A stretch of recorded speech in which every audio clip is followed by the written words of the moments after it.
So I'm standing here on the narrows between Little North, which you see on this side, and Little Gunflint. Now the unique thing about this spot is something called, they call it railroad portage. The reason why they call it that is because there was a railroad constructed here. Most people think that it was constructed at the time that the railway was done, and that seems to be my theory as well, that it was constructed when the railway. It's kind of hard to make out, but inside here is a little trolley cart that used to go on top of that. We can see some of the cribs underneath the water.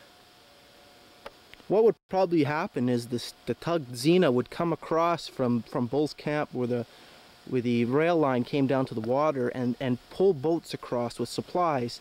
Now when they reached here, they couldn't get the Zena across, so they built this railroad. So thereby they just cranked these boats across on this railroad, and thereby getting the boats across the Gunflint Lake to the cruise over there.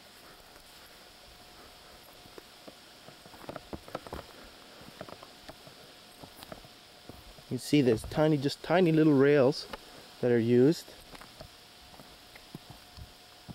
And of course we're on the American side here. I'm guessing they took that for an obvious reason, just because of the topography.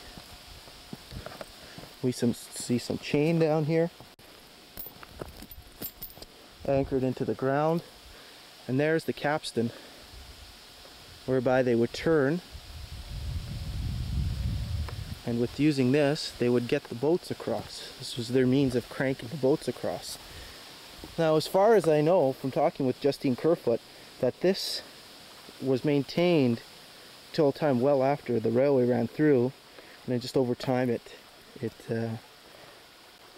because of lack of looking after or whatever, just simply fell apart.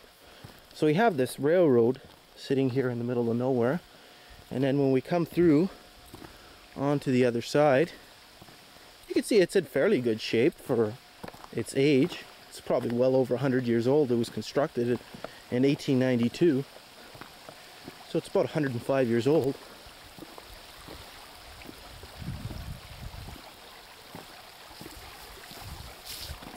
We can see part of a dock on this side here, and some of the cribbing, and you can see the rails just running straight down into the water.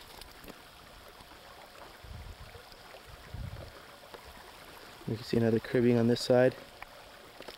So it was quite the, they would maneuver the boat right over to here, lower down the cart, and winch it right up. Well, you can see the creek here. The water is really, really low. I had one heck of a time trying to get the boat across this. I think I'm going to be a little smarter tomorrow when I come here. You can see it's a nice little creek, little stream, and you can see the obvious flow of it since that North Lake and these chain of lakes is on the west side of the Continental Divide, so the water flows to the north towards Hudson's Bay, so the waters from Little North flow into Little Gunflint and so on. So that's about everything here.